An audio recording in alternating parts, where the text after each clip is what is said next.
ماشاء اللہ لا حول ولا قوۃ الا باللہ العلی العظیم۔ بسم اللہ الرحمن الرحیم۔ الحمد للہ رب العالمین والعاقبۃ للمتقین وجنۃ للموحدین۔ الصلاۃ والسلام علی سید الانبیاء والمرسلین وآلہ الطیبین الطاہرین المعصومین، اما بعد فقد قال رسول اللہ صلی اللہ علیہ وآلہ وسلم انی تارک فیکم الثقلین کتاب اللہ و اہل بیتی وانہما لن یفترقا حتی یرد علی الحوض۔ اللہم صلی علی محمد وآل محمد۔ ناظرین محترم اور میرے سامعین، آپ کی خدمت میں سلام ادب پیش کرتا ہوں۔ الحمدللہ یہ ہمارا سلسلہ درس اہل بیت کے حوالے سے جو چل رہا ہے، آج بھی آپ کی خدمت میں کچھ معروضات لے کر حاضر ہوا ہوں۔ وہ معروضات جس حدیث کو موضوع سخن قرار دیا ہے اس کے متعلق ہیں۔ لوگ اشکال کرتے ہیں، لوگ ہم پر سوال کرتے ہیں کہ شیعہ جو ہیں وہ اپنے اماموں کو معصوم کیوں کہتے ہیں۔ تو ناظرین محترم، آج کی ہماری بحث اسی سلسلے میں ہوگی، اسی سوال کے جواب میں ہوگی۔ تو بغیر کسی تاخیر کیے اس کا جواب آپ کی خدمت میں پیش کروں گا، کیونکہ دامن وقت میں گنجائش نہیں اور زیادہ آپ کی شمع خراشی نہیں چاہتا۔ عزیزان محترم، شیعوں کے جو ائمہ ہیں، جو کہ رسول کے اہل بیت ہیں، ان کی عصمت پر بہت سی دلیلیں موجود ہیں، بہت سی دلیلیں موجود ہیں، لیکن ہم یہاں پہ صرف ایک دلیل کا تذکرہ کرنا چاہیں گے۔ اس دلیل کو شیعہ اور سنی دانشوروں نے نقل کیا ہے، مختلف انداز سے، مختلف الفاظ سے اس حدیث کو پیش کیا گیا ہے، اس دلیل کو پیش کیا گیا ہے کہ پیغمبر خدا نے اپنی زندگی کے آخری ایام میں یہ ارشاد فرمایا تھا۔ کیا؟ مولا فرماتے ہیں انی تارک فیکم الثقلین کتاب اللہ و اہل بیتی وانہما لن یفترقا حتی یرد علی الحوض۔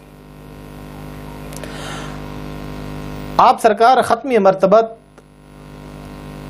صلی اللہ علیہ وآلہ وسلم فرماتے ہیں کہ میں تمہارے درمیان دو وزنی چیزیں، دو گراں قدر چیزیں، دو بھاری چیزیں چھوڑے جا رہا ہوں۔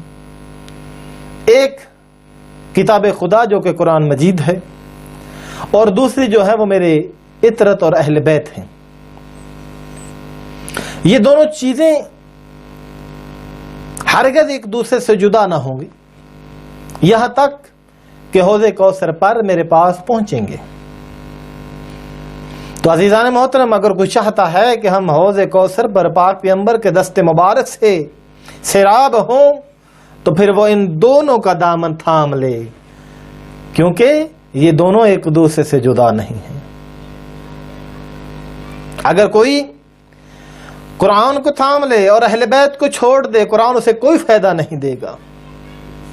اور اسی طرح عزیزان من، کوئی اہل بیت کا دامن پکڑ کر قرآن کو چھوڑ دے تو پھر اہل بیت بھی اسے کوئی فائدہ نہ دیں گے، کیونکہ پاک پیغمبر فرما رہے ہیں یہ دونوں ایک دوسرے سے جدا نہیں ہیں، ان دونوں کا ایک دوسرے کے ساتھ لازمہ ہے۔ کیوں؟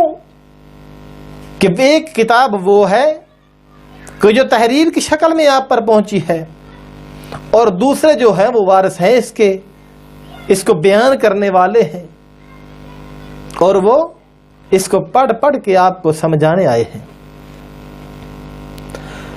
تو یہاں پر ہم ایک بہت ہی لطیف نقطے کی طرف اشارہ کریں گے۔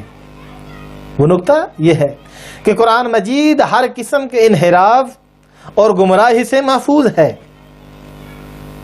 اور یہ کیسے ممکن ہے کہ وحی الہی کی طرف غلطی اور خطا کی نسبت دی جائے، جبکہ قرآن کو نازل کرنے والی ذات پروردگار عالم کی ہے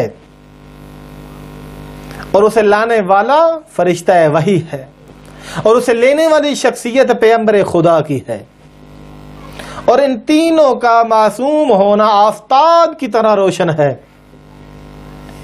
اسی طرح سارے مسلمان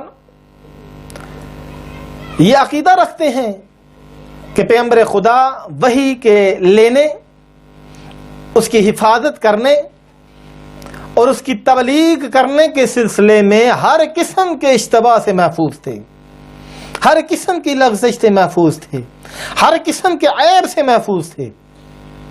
لہذا یہ بھی واضح ہو جاتا ہے کہ جب کتاب خدا اس پائیدار اور محکم عصمت کے حصار میں ہے تو رسول خدا کے اہل بیت بھی ہر قسم کی لغزش اور ہر قسم کی خطا سے محفوظ ہیں،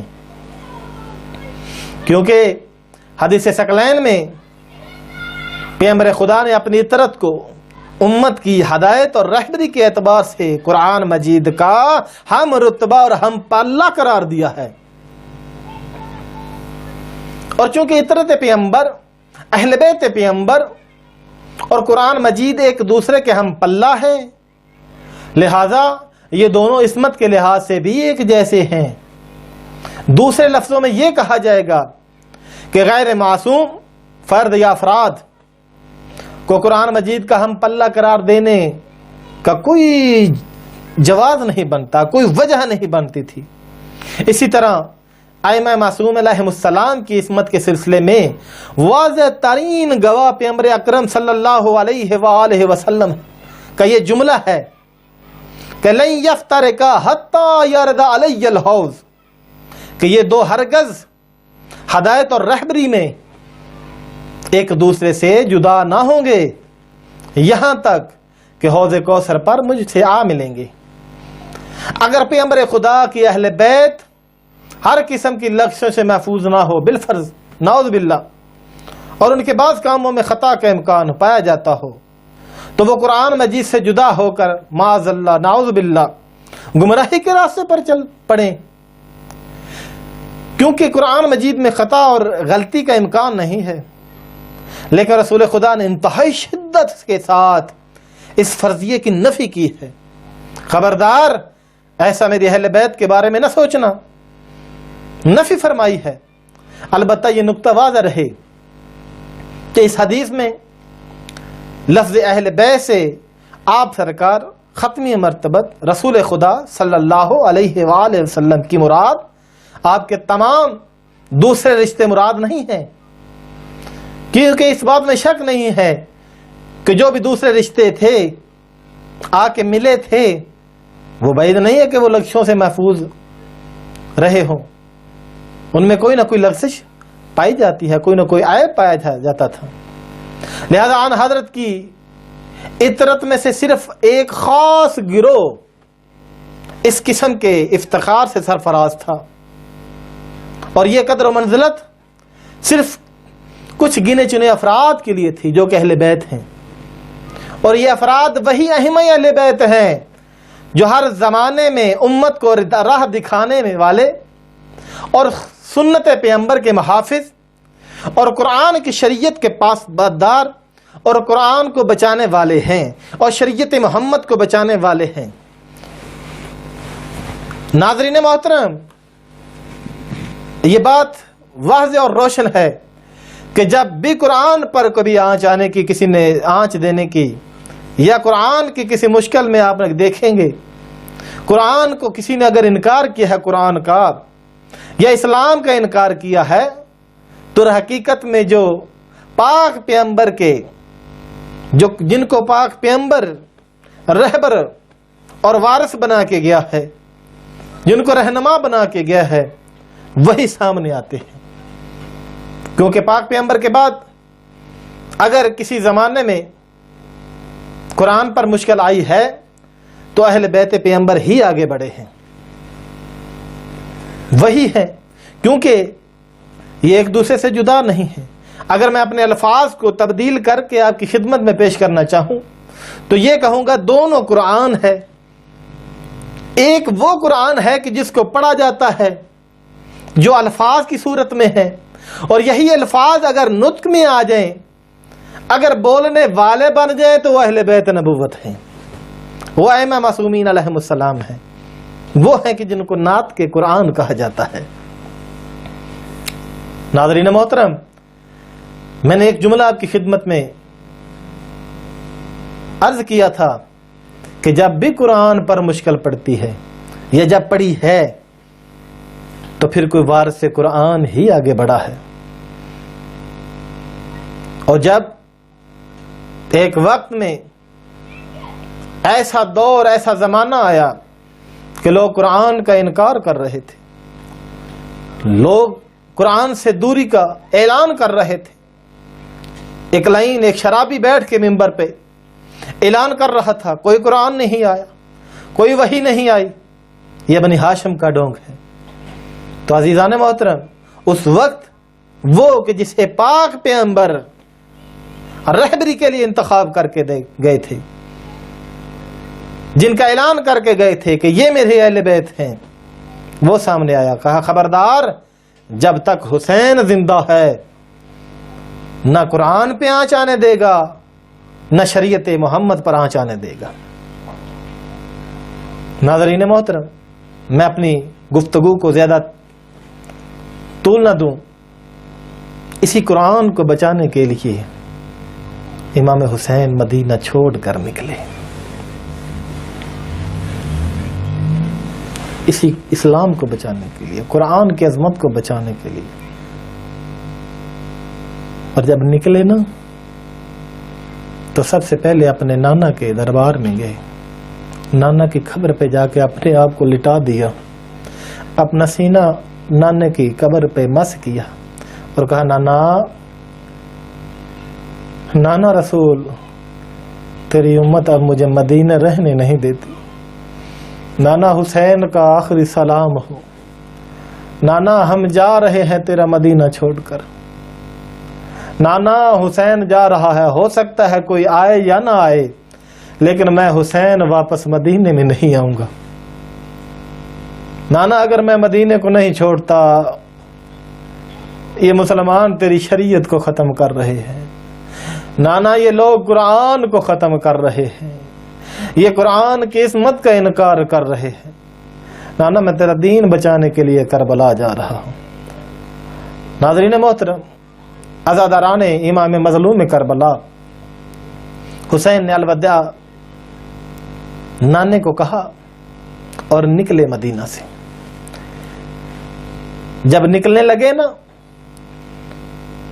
تو جناب زینب سلام اللہ علیہ آئی، کہا بھائی حسین میں آپ کے ساتھ جانے کے لیے تیار، میں جاتی ہوں لیکن بھائی میری ایک شرط ہے، جب تک ہم کربلا میں نہ پہنچیں سارے راستے میں آپ کی سواری یا میرے آگے ہو یا میرے پیچھے ہو، یا میرے دائیں ہو یا میرے بائیں ہو۔ کہا زینب کیوں؟ کہا بھیا حسین میں تیری زیارت کے بغیر رہ نہیں سکتی، میں زینب جب چاہوں گی آپ کی زیارت کر لوں گی۔ کہا ہو ٹھیک ہے۔ یہ قافلہ مدینے سے نکلا، جب مدینے سے نکلا نا تو ایک مقام آیا، یہاں پہ بتاتا چلوں کہ سارے راستے میں امام مظلوم کربلا اپنی بہن کے سواری کے یا آگے تھے یا پیچھے تھے یا دائیں تھے یا بائیں تھے۔ جب یہ ایک مقام پر پہنچا نا تو اچانک بی بی نے اپنے باہر کی طرف دیکھا، پردے کو ہٹایا لیکن مظلوم کربلا نظر نہیں آئے۔ تڑپ کر بولی عباس کہاں ہو، علی اکبر کہاں ہو، قاسم کہاں ہو، جلدی کرو، قافلے کو روکو، میرا حسین نظر نہیں آ رہا، مجھے میرا حسین نظر نہیں آ رہا۔ قافلے کو روکا گیا، امام مظلوم کربلا پیچھے ایک جگہ پہ کھڑے ہو گئے. کیا حالت ہے؟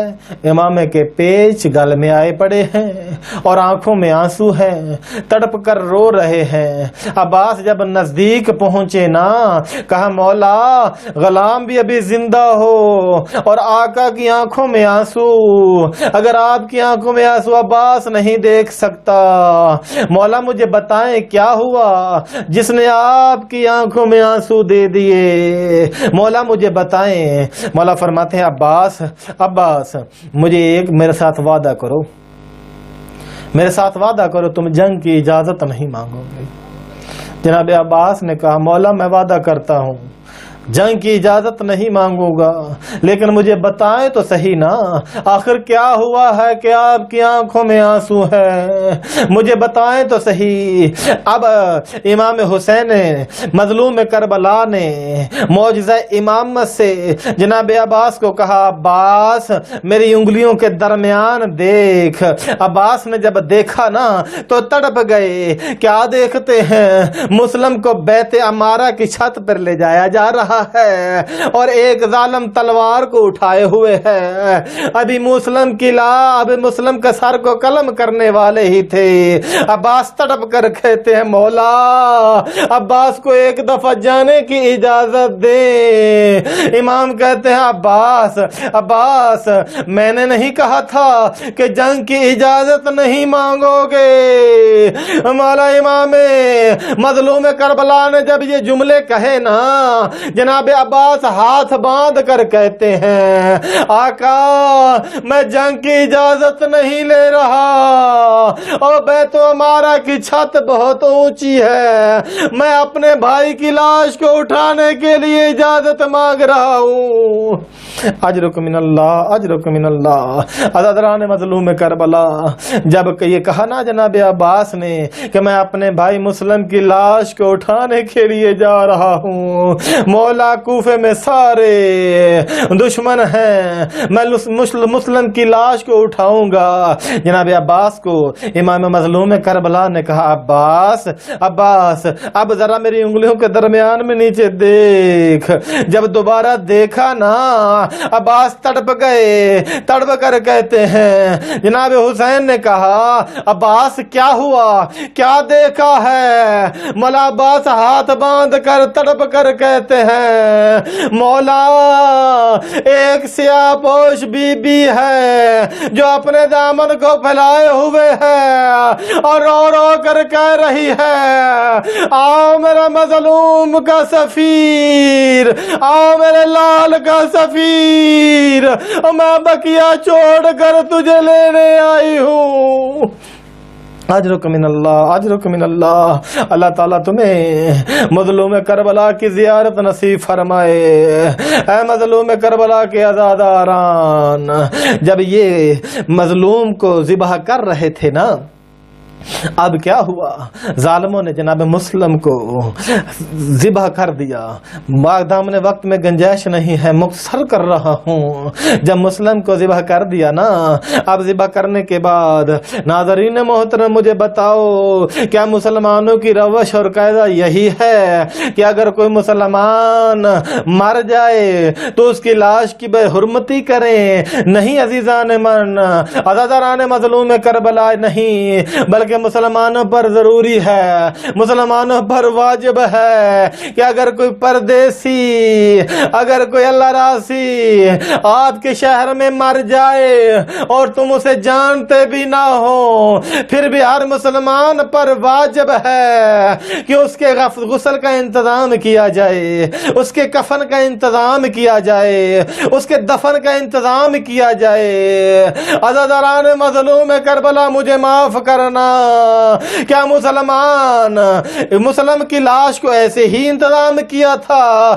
پورا کوفہ مسلمانوں سے بھرا ہوا تھا, لیکن مسلم ایک ہی تھا. مسلمانوں نے مسلم کی لاش کو نہ کفن دیا تھا, نہ غسل دیا تھا, نہ دفنایا تھا. مجھ سے سوال کرو, جب یہ نہیں کیا تھا تو پھر کیا کیا تھا؟ عزاداران مظلوم کر کربلا ابن زیاد لعین نے کوفے کے بچوں کو بلایا، حکم دیا کہ مسلم کی لاش میں اس کی لاش کو رسیاں ڈالو، بچوں کے ہاتھوں میں دو، بچوں کے ہاتھوں میں دی گئی رسیاں اور مسلم کی لاش میں ڈالی گئی۔ اب مظلوم کی لاش کو بچے مسلم کی لاش کو رسیوں سے باندھ کر کبھی اس بازار میں لے جا رہے ہیں، کبھی اس بازار میں لے جا رہے ہیں۔ یہاں پر بھی ان مسلمانوں کو حیا نہیں آیا، اتنی بے حرمتی کرنے کے بعد بھی مسلمانوں کو حیا نہیں آیا۔ مجھ سے سوال کرو نا، اتنا ظلم کرنے کے بعد بھی ان مسلمانوں نے کیا کیا؟ عزاداران مظلوم میں کربلا، اللہ تعالیٰ آپ کو جزائے خیر دے۔ ان آنسوؤں کے بدلے میں خدا آپ کے کبیرہ گناہ معاف کرے اور خدا آپ کو مظلوم کربلا کی زیارت نصیب کرے۔ یہاں پر بھی مسلمانوں کو حیا نہیں آیا، یہاں پر بھی صبر نہیں آیا، بلکہ کیا کیا؟ مسلم کی لاش کو رسیوں سے باندھ کر کبھی اس بازار میں بھرایا جا رہا ہے۔ جب گلیوں میں گزر رہے ہیں نا تو جناب مسمت تمار کی بیوی اور جناب ہانی کی بیوی لاش کے پیچھے پیچھے جا رہی ہیں اور گریہ کر رہی ہیں اور استغاثہ کر رہی ہیں، اونچی اونچی آواز میں کہہ رہی ہیں، یا زہرا یا زہرا، ہم مجبور ہیں، ہم کچھ کر نہیں سکتی، یہ مسلمان اور تیرے لال پر اس طرح ظلم کر رہے ہیں۔ عزاداران مظلوم کربلا، کیا یہاں پہ انہوں نے بس کر دی؟ نہیں، گلیوں میں بے حرمتی کرنے کے بعد کوفے کی ایک طرف لے گئے۔ وہ جگہ کون سی تھی؟ مجھے معاف کرنا، وہ جگہ وہ تھی کہ جہاں کوفے والے اپنا گند، اپنا جو فضولیات تھے وہاں پہ پھینکا کرتے تھے، وہ کوڑا کرکٹ پھینکا کرتے تھے۔ ان ظالموں نے مسلم کی لاش کو اس کوڑا کرکٹ پہ پھینک دیا اور رکھ دیا۔ عزاداران مظلوم کربلا، یہ ہے مسلم حسین کے سفیر اور جن کو کوفے میں مظلومیت سے ذبح کیا جا رہا تھا۔ انا للہ و انا الیہ راجعون۔ وسيعلم الذين ظلموا أي منقلب ينقلبون۔